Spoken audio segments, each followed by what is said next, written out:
अस्सलाम वालेकुम everyone, welcome back to my channel. उम्मीद करती हूँ कि आप सब खैरियत से होंगे और सब ठीक ठाक होंगे। तो जी आज हम बनाएंगे बीफ हांडी बहुत ही आसान तरीके से। और बीफ हांडी बनाने के लिए मैंने बीफ की जो है बोटियाँ ले ली हैं बोनलेस। तकरीबन जो है ये होगी 1 किलो के करीब। तो इसके अंदर 2 टेबल स्पून लेमन जूस चला जाएगा। और इसके अंदर हम ऐड करेंगे ब्लैक पेपर। ये हमारे पास है 1.5 जो है वो टी स्पून भर के। ये ब्लैक पेपर हम इसके अंदर ऐड करेंगे। और इसके अंदर हम ऐड करेंगे टेस्ट के अकॉर्डिंग सॉल्ट, जो कि बहुत ज़रूरी है, ये हम ऐड करेंगे। और साथ ही इसके अंदर चला जाएगा लहसुन और हरी मिर्च कुटा हुआ, ज़्यादा पेस्ट नहीं बनाएंगे हम, वो हम ऐड कर देंगे इसके अंदर। वो भी होगा तकरीबन 2 से 2.5 टेबल स्पून के करीब। और उसके बाद हम इसको अच्छे तरीके से मिक्स करेंगे। और मिक्स करने के बाद ना इसको मैरिनेट करने के लिए छोड़ देंगे तकरीबन ओवरनाइट। अगर आप ओवरनाइट मैरिनेट नहीं कर रहे हैं तो आप तकरीबन इसको 3 घंटे तो लाजमी मैरिनेट कीजिए। अब देखिए हमने सारे इंग्रेडिएंट इसके अंदर अच्छे तरीके से मिक्स कर लिए हैं। मिक्स करके जो है वो साइड पे रख देंगे। अब देखिए हमारा बीफ जो अच्छे तरीके से मैरिनेट हो गया था। ये देखें इसके अंदर अच्छे तरीके से मसाला जो है वो रच बस गया है। दही ले लिया था हमने तकरीबन 1 पाव। और प्याज को हमने बारीक बारीक जो चॉप कर लिए थे। 2 मीडियम साइज के प्याज थे और हमने उसको बारीक बारीक चॉप कर लिया था। अब हम इसको फ्राई कर लेंगे, थोड़ा सा सॉल्ट ऐड करेंगे।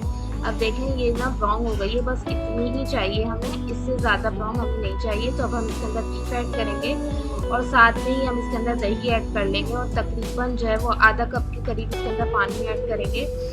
और पानी ऐड करने के बाद ना इसको हम छोड़ देंगे तकरीबन हल्की आंच पे 2 घंटे के लिए।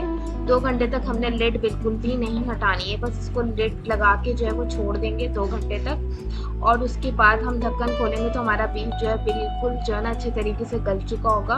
देखें अब 2 घंटे हो गए थे। तो अब इसके अंदर हमने थोड़ा सा गरम मसाला ऐड किया, हाफ टी स्पून के करीब। और 1 पिंच जो है हमने इसके अंदर जायफल जावित्री पाउडर ऐड किया है। और देखिए हमारा बीफ जो है ना तकरीबन 80% जो है वो गल चुका है। अब हम इसको अच्छे तरीके से भून लेंगे। और इसको पहले थोड़ी देर 5 मिनट में ढक के छोड़ूंगी ताकि जो हमने मसाले इसके अंदर ऐड किए थे उनकी खुशबू अच्छे तरीके से हमारे सालन में आ जाए। और अब इसके अंदर हम हरी मिर्ची ऐड कर लेंगे और इसको जो है तकरीबन भून लेंगे 20 मिनट तक तेज़ आंच पे बिल्कुल। और अगर आप लोग मेरे चैनल पे नहीं तो काइंडली मेरे चैनल को सब्सक्राइब कर लीजिए। बराबर जो बेल आइकन है उसको दबाने से आपको मेरी रेसिपी सबसे पहले देखने मिलेगी। वीडियोस अच्छी लगे थम्स अप कीजिए। अब देखें हमारी हांडी जो तकरीबन जो है वो कुक हो चुकी है।